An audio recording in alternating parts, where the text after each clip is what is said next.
ঈদ উপলক্ষে উত্তম পোশাকটা পরিধান করা। উত্তম পোশাক নতুন না, কিন্তু যে কয়টা আছে এর মধ্যে সবচেয়ে ভালোটা পরা হলো মুস্তাহাব বা উত্তম। ঈদ উপলক্ষে আরেকটা গুরুত্বপূর্ণ আমল হলো আর্লি মর্নিং ঘুম থেকে ওঠা ঈদের দিন, ফজর নামাজ মহল্লা মসজিদে জামাতের সাথে পড়া। এই সুন্নাত সবচেয়ে বেশি খেলাফ হয় আমাদের, কারণ চান রাইতে আমাদের অনেক কেনাকাটা করা লাগে, অনেক ফুর্তি ফার্তা করা লাগে, মহিলাদের অনেক গোছগাছ করা লাগে, এগুলো করতে করতে দেরি হয়ে যায়। ওই দিন ফজরে মুসল্লি থাকে সবচাইতে কম। পুরো রমজান জুড়ে মুসল্লি যা থাকে ঈদের দিন তার চাইতে পরিমাণে অনেক কম থাকে। এটা হলো আমাদের একটা ত্রুটি। ঈদের দিনের আরেকটা গুরুত্বপূর্ণ আমল হলো উত্তম রূপে গোসল করা, আরেকটা আমল হলো মেসওয়াক করা, আরেকটা আমল হলো সুগন্ধি ব্যবহার করা, হ্যাঁ, আরেকটা আমল হলো ঈদুল ফিতর যদি হয় তাহলে সেক্ষেত্রে কিছু খেজুর টেজুর বা মিষ্টি মুখ করে তারপর ঈদগাহে আসা। ঈদের আরেকটা সুন্নত হলো এক রাস্তায় আসা আরেক রাস্তায় যাওয়া। ঈদের অনেকগুলো সুন্নাহ আছে যে সুন্নাহগুলো আমরা পালন করার মাধ্যমে ঈদটা অর্থবহ হয়ে উঠবে। ঈদকে কেন্দ্র করে অনেক অনাচারও আছে, যেমন ঈদকে কেন্দ্র করে দেখা যায় গান বাজনার ভিতরে ডুবে যায় মানুষ, হ্যাঁ, ঈদের আনন্দ করতে গিয়ে নামাজের খবর নাই। এগুলো যেন না হয় একজন মুসলমানের ঈদে, সে জিনিসটা আমাদের খেয়াল রাখতে হবে। রোজা অবস্থায় স্বামী স্ত্রী একে অপরকে চুম্বন করতে পারবেন কিনা? যদি এটার ফলশ্রুতিতে নিজেকে নিয়ন্ত্রণ হারিয়ে ফেলার আশঙ্কা থাকে তাহলে জায়েজ নেই, আর সেরকম আশঙ্কা না থাকলে জায়েজ আছে। এবং বিভিন্ন হাদিস দ্বারা এটি প্রমাণিত আছে যে এটা যদি অনিয়ন্ত্রিত হয়ে যাওয়ার আশঙ্কা না থাকে তাহলে এটা জায়েজ আছে। শারমিন জাহান আপনি লিখেছেন, বিনা অজুতে দরুদ পড়া যাবে কি না? উত্তর হলো, বিনা অজুতে দরুদ বা জিকির এমনকি মুখস্থ করে আয়াত স্পর্শ করা ছাড়া তেলাওয়াত করা যাবে, কোনো অসুবিধা নেই। এরপর প্রশ্ন করেছেন এমডি জোবাইর, আপনি লিখেছেন, আমি মাদ্রাসা চাকরি করি, পরীক্ষার সময় শিক্ষার্থীদের থেকে যে ফি নেওয়া হয় তা শিক্ষকদের মধ্যে বন্টন করা হয়, এটা জায়েজ হবে কি না? হ্যাঁ ভাই জোবাইর, এটি জায়েজ, এটি না জায়েজ হওয়ার কোনো কারণ নাই।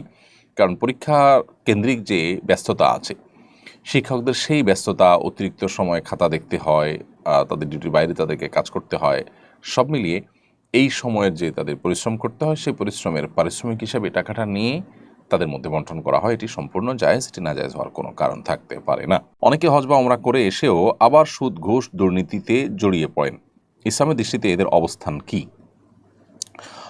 যারা হজ অথবা ওমরা করে এসেও সুদ ঘুষ দুর্নীতি এ সমস্ত অন্যায় এবং অপরাধ কর্মে জড়িয়ে পড়েন, তাদের হজের মাধ্যমে নিষ্পাপত্য পাওয়ার যে সুযোগ তৈরি হয়েছে সে সুযোগটা নষ্ট করাটা হবে কোরআনে কারিমের সে আয়াতের মতো, যে আয়াত আল্লাহ বলেছেন, ওয়ালা তাকুনু কাল্লাতি নাকাদাত গাজলাহা মিন বাদি কুওয়াতিন আনকাসা, তোমার সেই নারীর মতো হয়েও না যে নারী অনেক কষ্ট করে সারাদিন রশি পাকিয়ে রশির মাথায় গিরা দিয়ে যখন পাকটাকে হেফাজত করবেন তখন তিনি পাক ছেড়ে দিলেন, তখন তার সারাদিনের যে পাক রশি পাকিয়ে পাকিয়ে এটাকে যে রশির পর্যায়ে এনেছেন সেটা নষ্ট হয়ে গেল।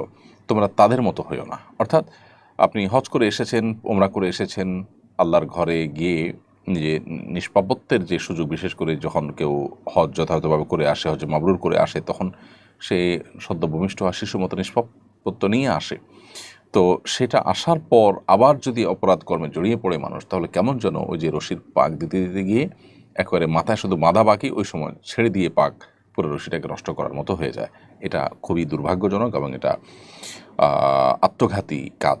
বিধায় আমাদের উচিত হজ এবং ওমরাতে আমরা যে নূরটা অর্জন করি সে নূরটা ধরে রাখার। এটার জন্য অবশ্য আমাদের নানাবিধ পরিশ্রম, নানাবিধ উদ্যোগ নেওয়ার দরকার, ভালো পরিবেশ, আল্লাহর কাছে দোয়া এবং হজ এবং ওমরার সেই পবিত্র মুহূর্তগুলোকে স্মরণ এবং সেগুলো দিয়ে আপনার নিয়মিত নিজেকে আপনার গাইডে রাখা, নিজেকে সঠিক পথে রাখার চেষ্টা আমাদের মধ্যে থাকা দরকার। বাকি কেউ যদি গুনাহে লিপ্ত হয়ে যায়, এর মানে এই না যে তিনি ইসলাম থেকে খারিজ হয়ে গেছেন, তার আবারও কাউন্সেলিংয়ের মাধ্যমে, তার আবারও ইমানের নূর হাসিল করার মাধ্যমে মূল জায়গায় ফিরে যাওয়ার চেষ্টা করা দরকার। আইয়ুব আলী ইমরান আপনি লিখেছেন, অফিসের কোনো জিনিস কি নিজের পার্সোনাল কাজে বা অফিসের বাইরের সময় ব্যবহার করা যাবে, যেমন টিস্যু, বিস্কুট, ছাতা, সেফটি জ্যাকেট ইত্যাদি? এই বিষয়গুলো নির্ভর করে অফিসের পলিসির উপরে। অফিস কর্তৃপক্ষ যে পলিসি নির্ধারণ করবে সেটা মেনে চলতে হবে। যেমন তারা যদি বলেন বা তাদের পলিসিতে যদি উল্লেখ করা থাকে যে অফিসের ছাতা, জ্যাকেট এগুলো অফিস টাইমে শুধু ব্যবহার করতে হবে, পার্সোনাল টাইমে বা পার্সোনাল কাজে এগুলো ব্যবহার করা যাবে না, তাহলে সেটাই মেনে চলতে হবে। আর যদি অফিস এগুলোর উপরে অনুমোদন করে, অনেক সময় দেখা যায় যে এগুলো কাউকে দিয়ে দেওয়া হয় আর এগুলো ব্যাক নেওয়া হবে না, এবং ফেরত নেওয়া হয় না, এবং অনেক সময় দেখা যায় যে বছরে একটা করে পায়। এরকম যদি হয় তাহলে সেক্ষেত্রে বিষয়টা সম্পূর্ণ তার উপর নির্ভর করে, এটা তাকে ব্যবহার করতেই দেওয়া হয়েছে, সেই হিসেবে ব্যক্তিগত কাজে তিনি ব্যবহার করতে পারবেন।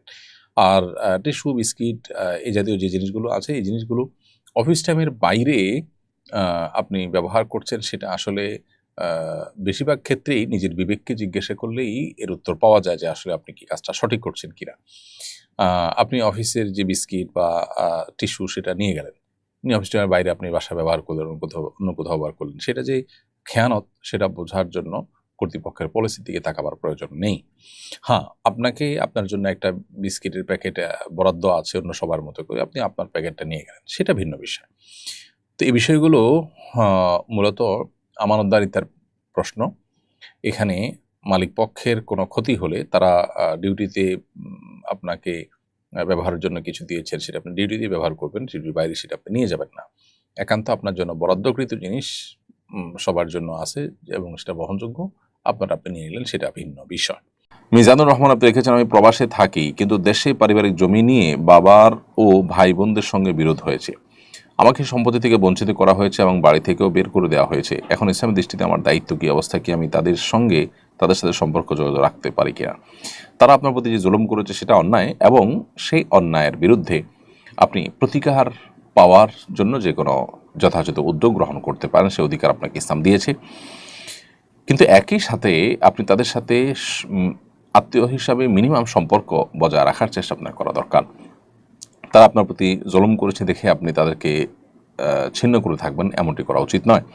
কারণ বিষয়ে সহিহ বুখারীর বিখ্যাত হাদিস রয়েছে নবী করিম সাল্লাল্লাহু আলাইহি ওয়াসাল্লাম থেকে, যেটা আব্দুল্লাহ ইবনে ওমর রাদিয়াল্লাহু তাআলা বর্ণনা করেছেন, যে নবীজি আলাইহিস সালাম বলেছেন, লাইসাল ওয়াসিলু বিল মুকাফি, যে ব্যক্তি আত্মীয় হিসাবে কেউ কোনো কিছু দিলে সে সমান সমান দেয়, এই ব্যক্তি আত্মীয়তার সম্পর্ক রক্ষাকারী নয়। এটা তো বিনিময় দেওয়া, এটা তো যে কোনো মানুষের প্রতি আমরা করবো হাল জিজাউল ইহসান ইল্লাল ইহসানের উপর আমল করে, যে কেউ আমার প্রতি ইহসান করেছে আমি ইহসান করব, এটা তো সাধারণ মানুষের জন্য প্রযোজ্য। কিন্তু যারা আত্মীয় হবেন তাদের জন্য হলো আত্মীয়তার সম্পর্ক ছিন্ন করার পরিবর্তে আত্মীয় সম্পর্ক রক্ষা করা। ওয়ালাকিন্নাল ওয়াসিল আল্লাযী ইযা কুতিআত রাহিমুহু ওয়াসালাহা, মূলত আত্মীয়তার সম্পর্ক রক্ষাকারী হলো সে যে ব্যক্তি আত্মীয়তার সম্পর্ক রক্ষা করলেও সে বরং সেখানে আরও সম্পর্কটাকে জোড়া দেওয়ার চেষ্টা করে, সম্পর্কটাকে ভালো করার চেষ্টা করে। বিধায় সেই চেষ্টাটা আমাদের থাকতে হবে। রোজা রেখে সহবাস হয়ে গেলে স্বামী ও বউয়ের করণীয় কি জানাবেন? আল্লাহ মাফ করুন, এরকম যদি হয় তাহলে সেক্ষেত্রে উভয়কে যে রোজা ভেঙেছেন তার জন্য একটা রোজা রাখতে হবে, আরও কাফারা স্বরূপ 60টা রোজা টানা রাখতে হবে নির্বিচ্ছিন্নভাবে। মাঝখানে কোনো প্রকার বিচ্ছিন্নতা হয়ে গেলে আবার শুরু থেকে রাখা শুরু করতে হবে। আর যদি সেরকম তৌফিক তাদের না হয় তাহলে 60 জন মিসকিনকে তারা খাবার খাওয়াতে হবে, অর্থাৎ এক একজনের 60 জন করে, দুজনে 120 জন মিসকিনকে খাদ্য দিতে হবে যদি কখনো রোজা ভাঙা হয়ে যায় সহবাসের মাধ্যমে। আল্লাহ তাআলা মাফ করুন। সাবরিনা রহমান লিখেছেন, আমার ছোট মামা মারা গিয়েছেন, আমার মামি ওনার ভাসুর আর জায়ের সাথে আগামী বছর হজে যেতে চান, উনি কি যেতে পারবেন? উত্তর হলো না।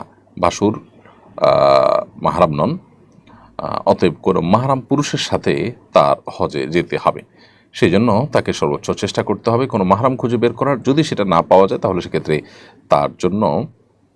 তার জন্য সেখানে হজে যাওয়াটা অপরিহার্য নয়, অর্থাৎ তিনি হজে মাহরাম ছাড়া গেলে বরং গুনাহগার হবেন। সহবাস করার কোনো দিন বা সময় নির্দিষ্ট আছে কিনা, আর সহবাস করার পরে কি গোসল করতে হবে নাকি উজু করলে হবে?